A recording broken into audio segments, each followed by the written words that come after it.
bahwa dosa ada 3 tingkat. Nah, yang diingat-ingat, dosa awam itu dosa zahir. Yang kedua dosa khawas, dosa qalbu. Yang ketiga dosa apa? Dosa adab. Ya, ini dosa khawas. Nih, mau bikin senang Allah, mau ingin mendapat ridha Allah, cara cepat. Gimana cara cepatnya?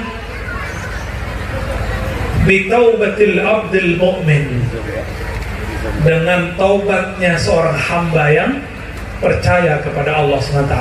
Tapi yang paling bahaya, kata Ghazali, bukan masalah orang dagang, orang berpolitik, bukan masalah orang jatuh cinta. Yang paling bahaya hasadul ulama, hasadnya ulama. Kita nggak senang ada orang ngaji, teman kita, murid kita ngaji ke guru yang lain, itu dosa loh. Itu harus ditobatkan itu. Itu kiai kalau ngajar, hasadnya akan nyebar-nyebar. Kalau guru hasad, muridnya hasad. Ini adalah multi level marketing yang sesungguhnya. Maka jangan ragu, memulai wakaf dengan diri kita sendiri dan ajak orang lain. Bahwa dosa ada 3 tingkat. Nah, yang diingat-ingat, dosa awam itu dosa zahir. Yang kedua dosa khawas, dosa qalbu. Yang ketiga dosa apa? Dosa adab. Ya, ini dosa khawas. Jika mengenal bab ini, maka orang akan menyesal. Contoh, ada santri, dia jalan depan kiainya, tapi dia nggak lupa kalau itu kiainya. Dia jalan aja, selonong. Akhirnya merasa tidak nyaman. Menyesal nggak? Nah, itu namanya nadam. Itu maksud beliau, an-nadam, penyesalan. Ya. Rasulullah melarang berdebat. Lalu kita berdebat, menang debat, tapi perasaan hati senang nggak? Orang menang debat, hatinya gundah. Orang kalah debat, hatinya malu. Sama-sama nggak enak. Ada perasaan nggak enak, lalu dia sesali, disebut an-nadam. Maka Nabi mengatakan, an-nadamu taubah. Engkau menyesali, itulah taubat. Maka Nabi Adam ketika mengatakan zalamna ya Rabb, kami menyesal, kami zalim, itu beliau sedang bertobat. Ya.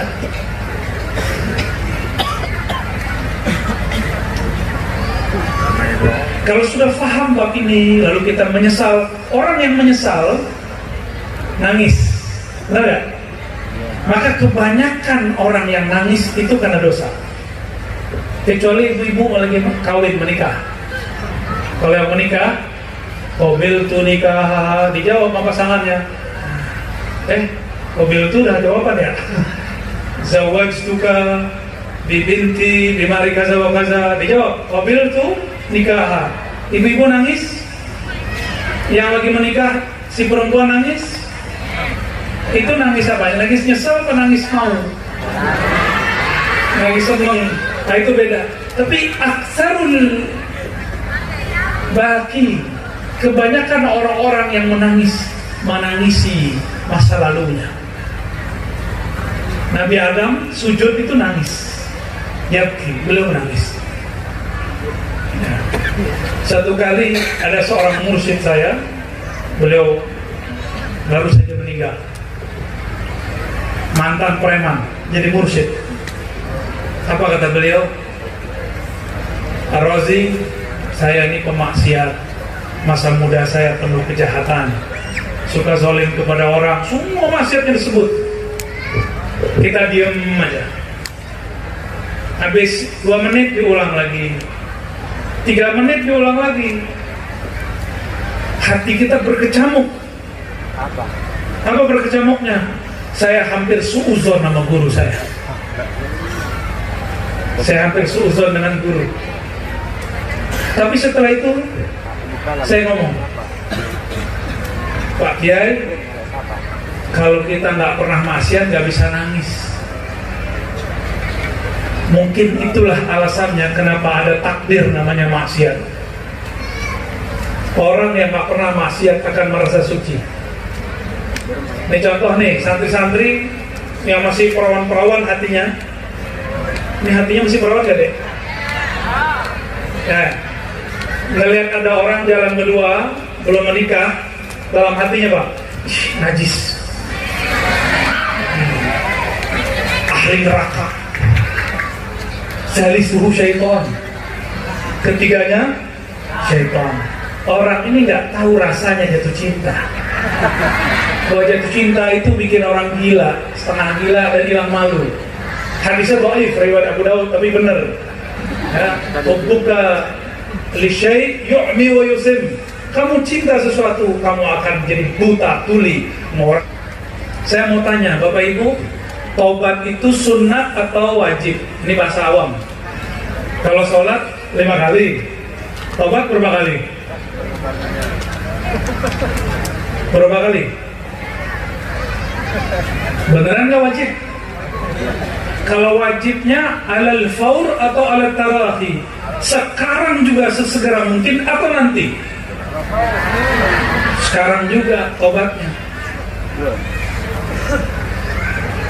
Maka Imam Ghazali mengatakan, i'lam anna wujub at-taubah zahirun bil akhbar wal ayat wa huwa wajibun bi nuril basirah. Ketahuilah bahwasannya taubat itu wajib, bukan sunnah. Kalau dalam bahasa usul fikih mustahab, bukan sunat ya. Ini wajib hukumnya. Maka orang nggak bertobat, dosanya 2 kali. Udah maksiat, lalu tidak meninggalkan maksiatnya, terus dia kemudian bermaksiat. Jadi tarkut taubah, meninggalkan taubat itu sendiri juga dosa. Orang maksiat, dosa. Lalu dia mengundur maksiatnya, dosa 2 kali.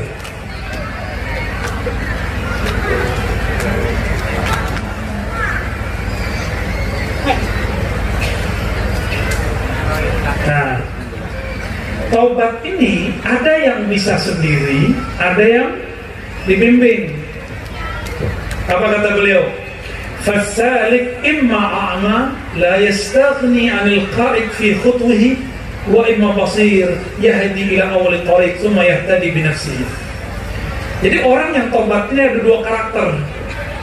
Ada yang buta, dia nggak tahu kemana harus taubat.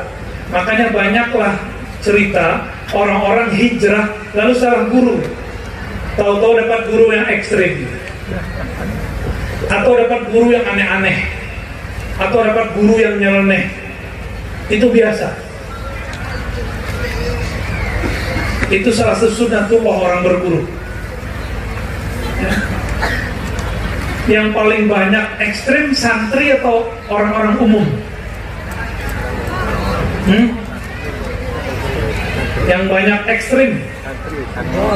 Coba cek teroris-teroris yang ada di Indonesia, kebanyakan lulusan umum atau pesantren? Umum. Bener ya? Ya. Aku yakin. Itu dia pengen bener, pengen tobat, ketemunya ustadz-ustadz yang mengajarkan jihad tidak pada tempatnya. Ini cara tobat. Ya akhi, hadhihi hiya taubah. Innamal jihad wal qital. Orang bertobat langsung diajarin qital, ya. Ada lagi yang lucu, kiai. Kalau para kiai sudah makomnya, ya. Baru hijrah sudah bahas bab ta'adduduz zawaj. Tahu? Baru hijrah nih. Kiai itu udah lama-lama ngaji, belum berani sebagian besar ya. Min babil khauf minal khaifin. Tapi mereka sudah berani bab itu. Tapi itu masih mending, masih oke. Paling-paling dia berkorban dia sama dia aja. Tapi kalau masuk ke bab jihad, kita sudah lihat banyak sekali orang-orang yang salah berguru, salah majelis. Nah, kita punya harapan besar kepada para santri, terutama mahasantri. Jangan nanti ilmu itu dikitman, disembunyiin, ya. Harus disebar. Sekarang sudah banyak cara menyebarnya. Baik. Maka orang-orang yang salik al-a'ma, yang dia tidak tahu jalan, carilah orang yang mengetahui jalan. Ini yang disebut dengan ittikhadus syekh wajib. wajib berguru bermursyid. Jadi cara tobat pun, kalau yang nggak tahu caranya, cari mursyid, cari kiai yang mengajarkan. Mursyid itu kan bahasa Arab, bahasa kita bisa kiai, bisa syekh, apalagi di Madura ada istilah lain pakai kiai, abuya gitu ya, bukan abuya rosi, kiai lah ya, syekh. Mereka nanti akan menuntun insya Allah. Wa amma basirun, adapun orang yang alim, yang mengerti jalan, dia tahu jalan, cukuplah dia tobat dengan dirinya sendiri. Nah, inilah uniknya umat Islam. Kita kalau tobat gak perlu ada pengakuan kepada imam, kepada ustaz. Tapi kalau di agama lain mungkin ada pengakuan dosa, benar nggak? Ya, kita nggak perlu mengkritisi agama mereka, tapi ini syukurnya kita. Maka dosa kita cukup kita adukan kepada Allah, gak usah dikatakan kepada ustaz. Ya, jalan tol, babnya bab ini. Ya, Imam Ghazali menyebutkan beberapa riwayat. Ada riwayat yang sahih, ada yang tidak sahih. Yang kurang sahihnya, lafaznya begini, tapi maknanya benar. At-taib habibullah, orang yang tobat itu kekasih Allah. Maka Allah jatuh cinta kepada orang yang tobat. Yang mana Allah belum tentu jatuh cinta kepada orang yang merasa taat. Merasa taat lah, bukan taat. Ya. Wa ta'ib minadhanbi kaman la dhanbalah. Nah, lah potongan kedua ini kualitasnya hasan. Orang yang tobat dihitung seperti tidak pernah maksiat. Orang yang tobat, nah, ternyata ada satu asrar rahasia dalam hadis yang sahih dikatakan, idza aznabal abdu, jika seorang hamba maksiat, maka di kolbunya ada titik noda hitam, nuqtatan sauda. Nih, tadi buka situs yang aneh-aneh, buka video yang aneh-aneh, itu kolbunya gelap. Baca status aib orang, berdebat di sosial media, kolbunya gelap. Rasakan aja, nanti kolbunya gelisah. Seperti kita gelisah kalau lampu mati, kecuali orang pasutri, pasangan suami. Nah itu kalau gelap malah senang. Ya. Kalau kita sendiri, lampu mati, gimana? Gelisah nggak?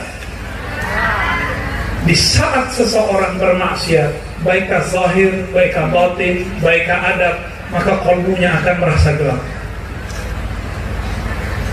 Disebut nuqtatun sauda, bukan nuqtah, nuqtah, noda. Kalau nuqtah titik. Jika dia istighfar, jadi hari itu, pada hari kita maksiat, Allah mengatakan, la taktub, jangan tulis dulu. Siapa tahu dia setelah ini bertaubat. Siapa tahu dia setelah ini istighfar. Jadi kalau kita maksiat hari ini, di ujung hari, di ujung sebelum tidur kita istighfar, maksiat tadi siang dihapus. Kecuali fima yata'alaq bi huquqil adami, yang berkaitan dengan hak-hak manusia. Lalu kalau kita bertobat dihapus nih. Besok maksiat lagi. Titik yang kemarin muncul bertambah dengan titik yang baru. Noda yang kemarin muncul dengan noda yang baru. Inilah kenapa orang-orang sulit khusyuk dalam sholat. Karena la yanjah fi babit taubah. Karena tidak lolos di bab taubat. Gak beres bab taubat, kolbunya selalu gelap, dia tidak akan pernah khusyuk. Karena khusyuk itu ketika kolbunya bening bercahaya. Atas dasar itulah Nabi berkalam kepada para sahabatnya ketika sebelum sholat, sallu salatan muwaddi', salatan muwaddi', sholatlah kamu seakan-akan inilah yang terakhir. Kalau kita tahu hari ini terakhir, pasti paling bagus sholatnya. Cuma kan ini hanya menjadi gimmick. Imam-imam hanya dibaca, orang-orang cuma mengulang-ulang, tapi tidak ada pemaknaan. Salat muwaddi itu salatut taibin, salatnya ahli taubat, salat penuh penyesalan. Itu salatul ta'ibin, salatul muwaddih. Lalu di hadis berikut dikatakan, lallahu afrah bi taubatil abdil mu'min min rajulin nazala fi ardi dawiyatin muhlikatin ma'ahu ra'ilatu, sampai akhir hadis ya. Allah sangat afrah, senang nih, mau bikin senang Allah, mau ingin mendapat ridha Allah. Cara cepat, gimana cara cepatnya? Bi taubatil abdil mu'min, dengan taubatnya seorang hamba yang percaya kepada Allah SWT. Itu lebih bagus, lebih disenangi oleh Allah daripada sedangnya seseorang kehilangan motornya, kehilangan kendaraannya, lalu ketemu ketika dia sudah capek mencarinya. Sehingga si hamba mengatakan, ya Rabb, anta abdi wa ana rabbuk. Jadi nanti ada orang, ini cerita Nabi, ada orang ketika dia bahagia kendaraannya kembali, dia mengatakan, ya Allah, engkaulah hambaku, akulah Tuhanmu. Saking bahagianya kebalik-balik. Ini yang disebut syatahat ya? Disebut syatahat, nyelenehnya orang-orang yang sedang farhan billah, karena senang kepada Allah. Maka oleh-oleh kita malam ini, terutama bagi saya dan para santri dan jamaah yang datang, saya mengajak tidak hanya taubat yang zahir, mari kita mulai taubat yang batin, taubat kolbu. Taubat kolbu, di kolbu ada iri dengki nggak? Kalau Pak Bupati yang iri sama dia, yang nyalon, yang gagal. Tapi insya Allah yang gagal sudah move on.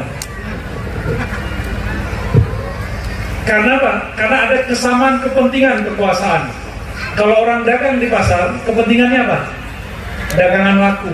Itu sebabnya sama-sama toko beras itu bisa iri dengki. Para santri sarungan lagi, bisa pegang-pegang jimat itu. Jadi kalau kita cek ini Pak Bupati, di semua pasar itu jimat banyak sekali. Yang jual kayaknya kiai juga gitu. Bukan jual, mahar. Maaf Pak Kiai. Bab jimat kan ada khos, ada babnya. Ada yang mamnu, ada yang jaiz. Ada yang boleh, ada yang haram. Kita sudah tahu lah itu. Orang Madura paling paham lah itu ya. Kedai makan, sama-sama kedai makan. Saya suka, mata itu suka nggak nyaman kalau masuk kedai makan. Mata itu kemana? Ada kelihatan, ada jimat bagian mana. Nggak kelihatan sama orang, tapi kelihatan sama kita. Sama-sama kepentingan diambil sama orang, perasaan kita iri muncul. Nih, para jombloan dan jomblowati senang sama seseorang, si doi, ternyata teman kita yang dapet, marah nggak? Pasti marah ya? Pasti nyari-nyari kesalahan orang yang dapetin itu. Kenapa? Sama-sama menyukai objek yang sama. Tapi yang paling bahaya kata Ghazali bukan masalah orang dagang, orang berpolitik, bukan masalah orang jatuh cinta. Yang paling bahaya hasadul ulama, hasadnya ulama. Ini yang paling bahaya. Ulama itu apa? Aslinya ulama itu yang takut kepada Allah, yang berilmu. Harusnya dia iri karena ilmu. Kalau itu positif. Karena la hasada illa fisnatain, tidak ada hasad kecuali dua. Karena ilmu dan kitab dan suka berbagi ya. Tapi hasadnya ulama apa? Orang kalau sudah alim, penjelasannya enak, jelas, jamaahnya banyak gak? Di situ mulai musibah kepada para alim ulama. Ya, disebut kasratul atba. Maka taubatnya ulama yang kita sebut di depan tadi lain dengan taubatnya jamaah. Diujinya bukan begitu. Ada jamaah nanya, Dia telat minta izin, afwan Pak Kiai, maaf, afu, telat, tadi dari habis Kiai bulan, penjelasannya bagus. Kiai kesel, kayaknya perasaan lebih alim gua daripada dia. Akhirnya keceplos. Dia itu dulu waktu nyantri tidur. Dulu ada kelas saya itu nggak beres itu. Wah, akidahnya nggak sahih itu, torikotnya nggak benar itu. Nah, itu udah kasar tuh. Ada begitu. Ini hati-hati, hasadul ulama. Hasadnya para ulama, kalau hasad pakai kitab, pakai ayat, pakai hadis, pakai subhanallah, masya Allah ya akhi, la hawla wa la quwwata illa billah, ana uhibbu. Tapi batinnya ubghidu. Zahirnya bilang cinta, batinnya benci. Imam Ghazali catat itu dari dulu, karena itu pengalaman beliau sendiri. Ini saya bukan lagi nyinggung siapa-siapa ya. Ini kita lagi ngajak, ini beda taubat alim dengan taubat orang-orang yang santri. Kita nggak senang ada orang ngaji, teman kita, murid kita ngaji ke guru yang lain, itu dosa loh. Itu harus ditobatkan itu. Itu kiai kalau ngajar, hasadnya akan nyebar-nyebar. Kalau guru hasib, muridnya hasib. Gurunya alim, muridnya alim. Gurunya beradab, muridnya beradab. Gurunya ngajarin hasad, muridnya hasad semua. Ini yang dikatakan Imam Sya'rani, Al-Wali, Ibnul Wali. Yang paling parah Imam Sya'rani itu ngomong kalbun, Ibnu Kalbin, yang mengerikan sekali ya. Anjing anak anjing, aduh ngeri kali itu Imam Sya'rani. Wali anak wali. Ya, kita nggak sampai lah mengatakan itu ya. Ini bahaya. Ini itu saya sendiri. Itu saya sendiri. Dan siapapun yang merasa dirinya diberi ilmu oleh Allah, rasakan godaan itu nyata sekali. Nyata sekali.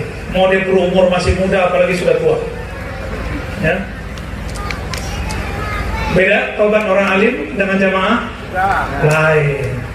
Ya. Ada lagi namanya taubat dari riya. Riyanya orang alim lain dengan orang awam. Orang alim itu riyanya menyebutkan kitab. Qala fi kitab kaza wa kaza wa kaza wa kaza.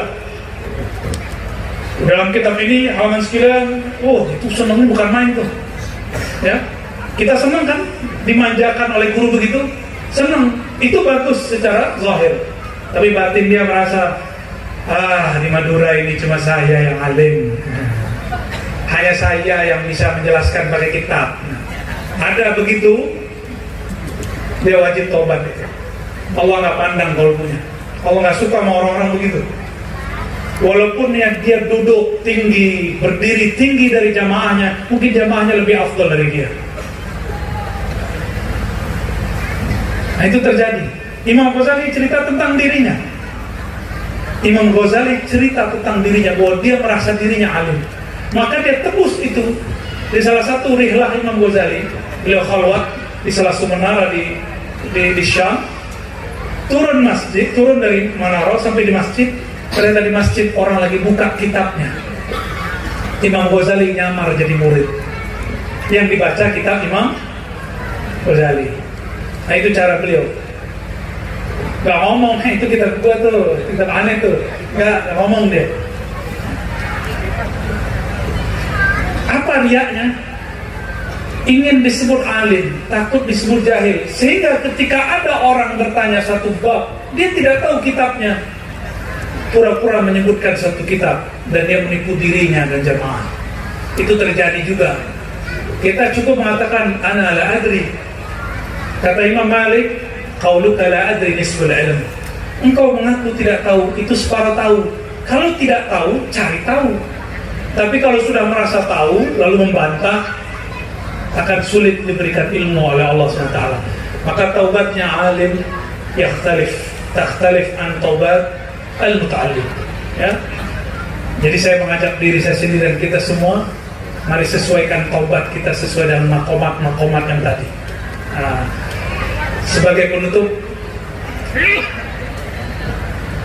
Nabi SAW Bertobat di hadis yang disebutkan 70 marrah, yang kedua 100 marrah, 70 kali, 100 kali. Saya bagikan teori tekniknya, silakan amalkan di rumah. Ternyata 70 dan 100 itu jika dibawakan ke dalam diri kita, bukan ngitung. Karena mi'ah dan sab'in litakthir, menunjukkan banyak, bukan litahdid walal hasad, bukan menunjukkan batas.